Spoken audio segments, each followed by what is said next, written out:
guys, it's Paul. I'm back. Hey, I am back. It's been a while.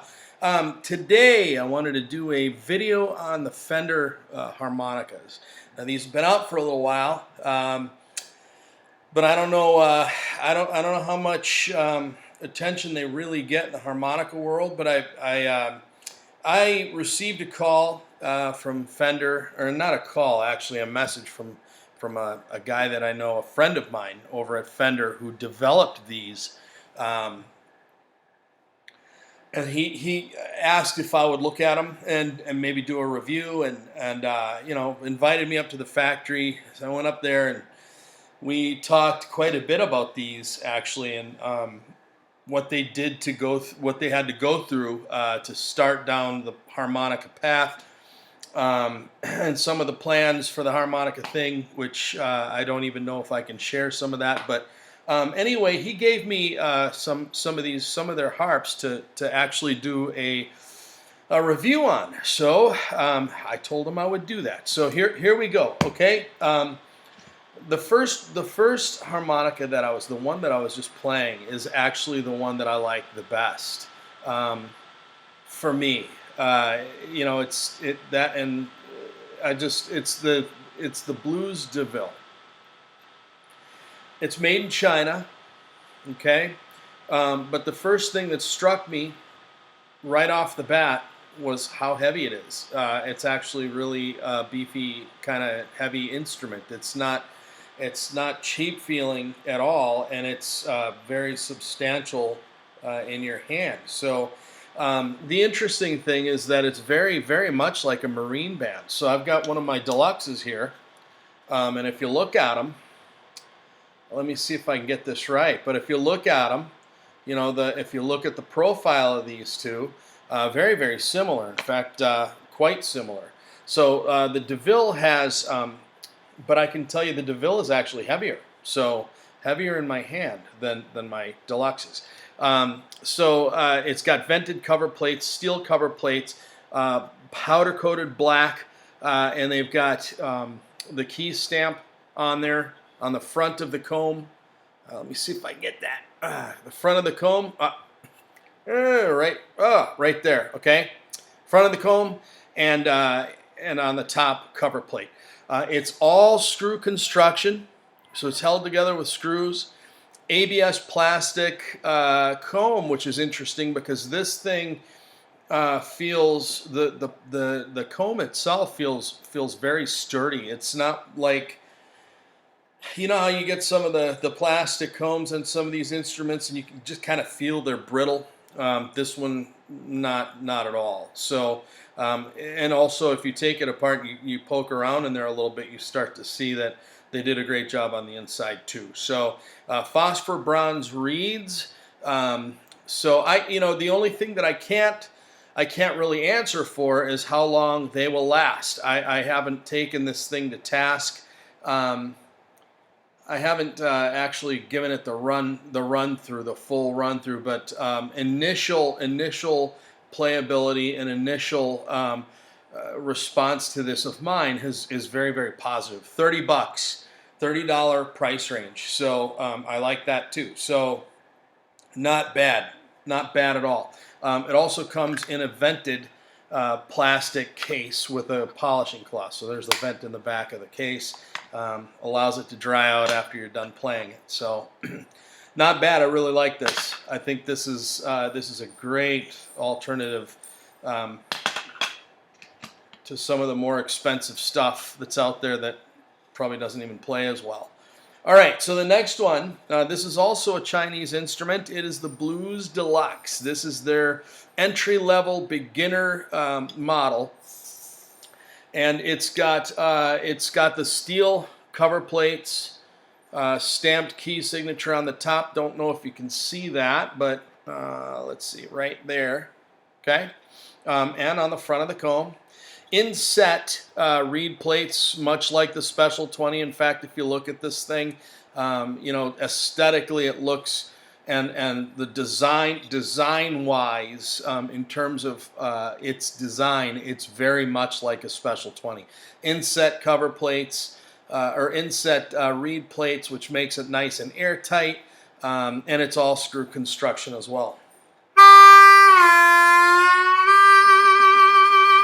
Okay, so you've got a $10 harmonica here that I would probably, I mean, this would be the kind of thing that I would, you know, if I wanted something just to kind of keep in my car or give to a family, friend, relative, whatever, a kid, you know, your kid, whatever, you know, they want to start playing, but you don't want to go out and spend 30 bucks on a harmonica, but you want something that's functional.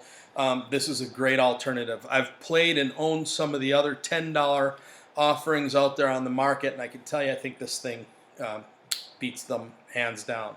And that includes some of the ones that I've got from some of the actual harmonica manufacturers. So not bad, not bad. Here's one thing about this though.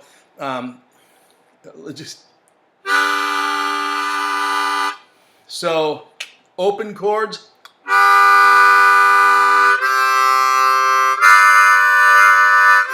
So it's not bad once you get up into the harp. That's the blow. First four. The draw on the first four is really poor. And I don't know if that's just the instrument that I got or not, but so that's middle of the harp, blow and draw.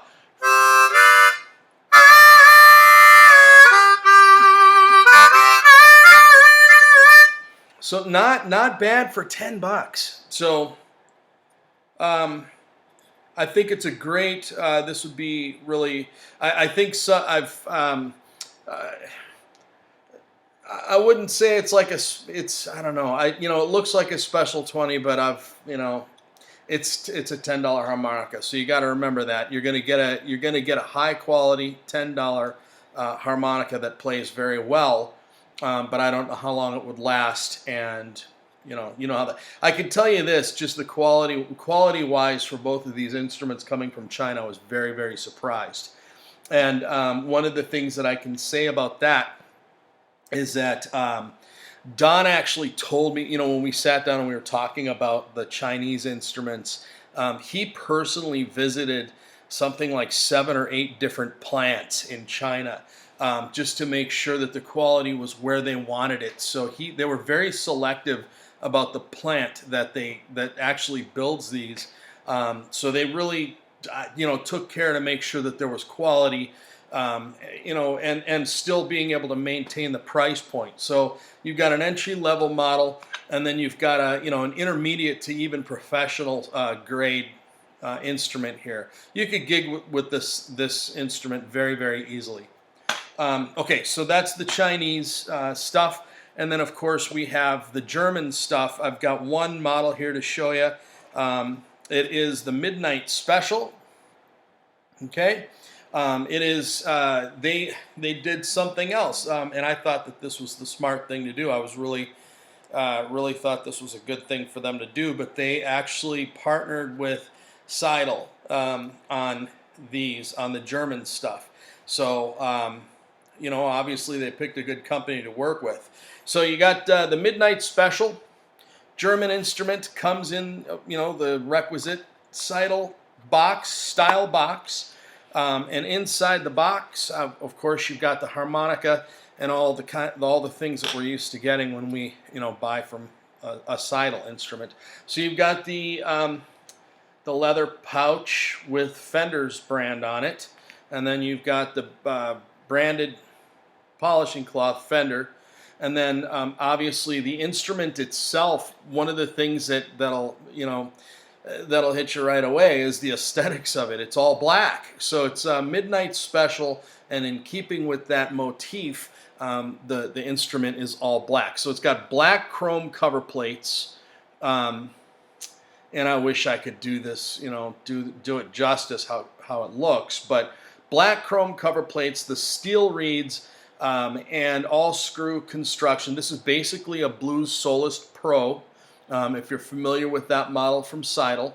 And it's but with one big difference. One aside from the aesthetic difference, one of the biggest differences also is The comb is actually a rosewood comb. It's made out of rosewood, and what they did was they stained the rosewood comb black to keep it, you know, the Midnight Special motif for the instrument. So rosewood comb, which is interesting. I had never tried one of those before. So in fact, I don't know of anybody that actually makes a rosewood comb other than these guys, what they're doing. So it's I think the price point on this is $99.99. So it's got the professional grade price tag.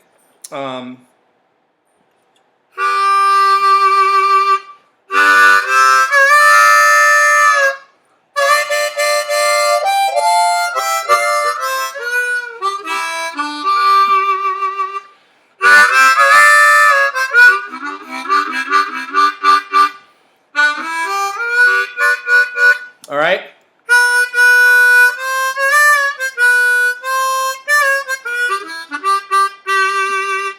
So anyway, that is the Midnight Special. I got a chance to talk to Don a little bit about the other models. In fact, at NAMM last year, I was able to see. I got to check out the John Popper model. He's playing Fender harmonicas now, also, which the Popper model is basically a session steel aesthetic. Again, with the aesthetic differences, it's pretty nice looking instrument. So they did the right thing. They partnered with a good company. And on the Chinese stuff, I think they did a great job. You know, for the price points, I think they did a really nice job. Especially, I think, personally for me, this little guy right here, I was super surprised by this. So anyway, I know that Fender is working on some other things in the harp world. They are interested in the market, and I think we could probably expect to see more coming from them. You know, but we'll see. Anyway, guys, just wanted to show these. I wanted to thank Don and Fender for you know, being so gracious when I was up there. Also for the invitation to do a review on these. And you know, all that other good stuff. So guys, take care, have a good one, and we'll see ya.